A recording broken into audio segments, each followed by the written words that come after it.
Dasturimiz davom etadi. Bu mamlakatga har yili millionlab kishi kelib ketadi. Yana o'nlab millioni green card, ya'ni AQShda doimiy yashash va ishlash huquqini beruvchi hujjatga ega. Amerika aeroportlari endi biometrik sistemaga o'tmoqda. Ya'ni yo'lovchini uning barmoq izlari va jismoniy belgilariga qarab tanish va uning kimligini tasdiqlash. Hammaga barmoq izi va jismoniy belgilarda deydi mutaxassislar. Har bir shaxsga xos elementlar. 2004-yildan beri AQShga kirgan odamdan shunday biometrik informatsiya olinar edi. Chiqishda esa asosan qo'lingizdagi hujjatga qarashadi.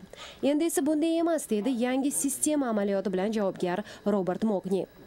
Biometrik ma'lumot ham Amerikaga kirishda, ham chiqishda olinishi lozim ekanini anglab yetdik. Sistema hozir Atlanta va Detroitdagi xalqaro aeroportlarda sinab ko'rilmoqda. Amerika fuqarosi bo'lmagan yo'lovchilardan bu davlatga kirayotganida va chiqayotganda barmoq izi olinadi. Keyin esa bu izlar ularning viza yoki boshqa hujjat olayotgan paytdagi ma'lumot bilan solishtiriladi.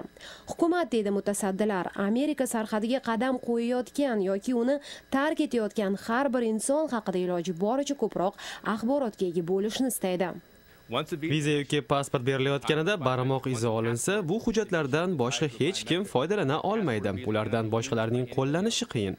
Bilasizmi, global qora bozorda millionlab o'g'irlangan pasportlar sotiladi va har kuni jahon bo'ylab ishlatiladi.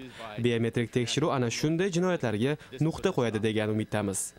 Biometrik tekshiruv usullari dunyoning turli davlatlarida joriy etilgan va etilmoqda. Keyinchalik yo'lovchilarning qog'oz hujjatlar ko'tarib yurishiga hojat qolmaydi. Barcha zarur ma'lumot kompyuterda elektron shaklda saqlanadi. Muammolar bo'lishi tabiiy, ammo hozirgi tekshiruvga qaraganda yangisi mukammalroq ekani isbotlangan. Aziz tomoshabinlar, shu yerda internetdagi sahifamizni eslatib o'tsak, amerikaovozi.comda nafaqat AQSh va xalqaro hayot, balki Markaziy Osiyo, siz yashayotgan o'lkadagi yangiliklar, siz yuzlashayotgan muammolarni ham yoritamiz. Saytimizda dasturlarimizni tinglab tomosha qilishingiz ham mumkin.